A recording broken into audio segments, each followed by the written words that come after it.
Hello my lovely potatoes and welcome back to another tutorial. Today I will show you how you can make your lighting even better thanks to a nice feature in Clip Studio Paint. What I'm talking about is gradient maps. So gradient mapping is actually pretty simple, and for that I will simply just show you what I got here. So as you can see here, I made a bit of a gradient, normal gradient from white to black. And with that, I will pretty much show you how gradient mapping in itself works. So to do some gradient mapping, I will start a new correction layer, which is a gradient map. So gradient mapping pretty much uses the values as a parameter. So for instance, let's first click OK here and put that on here so it's a bit better visible. So for instance, if I click this gradient, it uses this side of the gradient as the color for its darkest value and this color for the brightest value, and pretty much just uses the whole gradient as a guide for what color goes in which part or in which value. So if I, for instance, as you can see here, it's really nicely using the black to white ratio. If I go for, let's go for this rainbow gradient, you can see it even better.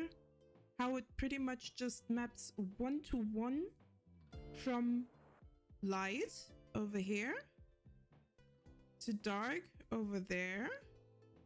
So if I, for instance, just choose this one color and change it up with, let's go for purple. You can see that where there was green, now there is purple right at the gray part where that gray should be, that gray value. So it pretty much just maps the colors onto the values. Now you're probably wondering, how can I enhance my pictures with that? Well, for that, I have prepared this nice little ball here. As you can see, it's all shaded, and for that, I actually put the whole ball into one folder because it makes it easier for me to manage my folders. I start a new gradient map. Any gradient map for that instance, because I really like to do that afterwards, after I actually mapped or clipped that gradient onto what I want to shade. And then I look for a nice sky gradient. So in case I want to go for a more nightly feeling, a bit more darker hour, close to midnight, I'm going for a night sky, which is already a good start.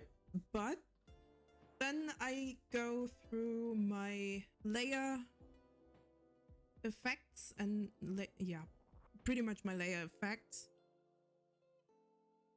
Usually I go for soft light, which is already working pretty well. You can see that right here. So something that also works pretty well is overlay if you want it really dark and really mapped on top. And then I just turn down the opacity a little bit. And if you can, if you want to see the difference, you can pretty much just turn on and off the gradient map. So that's something that I really like to do. If we want a bit more of a dawn feeling, then I'm usually going here for sunset. And then you can see you have a bit more of a dawn-ish or a dusk-ish lighting. And you can pretty much just use any gradient to do that and put on top. Go back with a soft light. You can usually see the difference, but if you really want to see the difference on how those gradients look like, you go for normal, turn down the opacity, and you definitely see that now we have more of a greenish lighting right here. Could almost be green neon light or something like that. And that's really something that I really like to use for if I really want to change up the whole light feeling. Another nice thing that you can actually use to change up lights, or better, the values and the contrast, is using correction layers, but I think that's something for another video. Until then, I hope I helped you. If you have questions or want a tutorial on a different feature, just let me know down in the comments. Maybe also leave a like, and maybe also subscribe if you want to see more of that. And until then, bye bye.